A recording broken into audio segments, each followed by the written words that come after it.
మా pain clinics లోపల first patient ని క్లినికల్ గా ఎవాల్యుయేట్ చేశాక ఆపరేషన్ లేకుండా చిన్న చిన్న ఇంజెక్షన్ పద్ధతుల ద్వారా అంటే ఫ్లోరోస్కోపిక్ గైడెడ్ గ్యాంగ్లియన్ ఇంపైర్ బ్లాక్స్ అంటాం.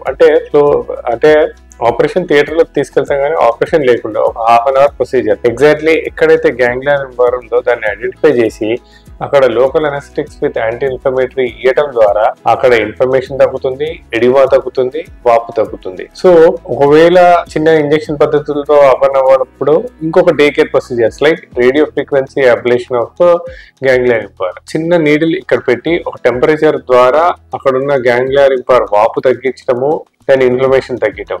దాని తర్వాత ఫాలోడ్ బై కొన్ని ప్రికాషన్స్ ఉంటాయి. అంటే ప్రికాషన్స్ అంటే ఒకటి వెయిట్ కొద్ది వరకు తగ్గటము, తర్వాత కొన్ని నెలల పాటు ఒక డోనట్ పిల్లోస్ అని ఉంటాయి. అంటే మనం కూర్చున్నప్పుడు ఈ టెయిల్ బోన్ కింద స్ట్రక్చర్స్ కి తగలకుండా ఒక pillow round cushion shape pillows ఉంటాయి అండి, వాటిని డోనట్ పిల్లోస్ అంటారు. సో కొన్ని రోజులు ఆ కుషన్స్ యూజ్ చేయడము, తర్వాత వెయిట్ తగ్గించుకోవడము, కొన్ని ఎక్సర్సైజ్ చేసుకోవడము. సో ఈ పద్ధతుల ద్వారా ఇలా టెయిల్ బోన్ పెయిన్ కాక్సిడీనియాతో సఫర్ అయ్యే వారికి ఆపరేషన్ లేకుండా ఒక చిన్న ఇంజెక్షన్ పద్ధతుల ద్వారా డే కేర్ ప్రొసీజర్స్ ద్వారా ఒక మంచి long lasting pain relief solutions మా పెయిన్ క్లినిక్స్ అవైలబుల్ ఉన్నాయండి. Thank you.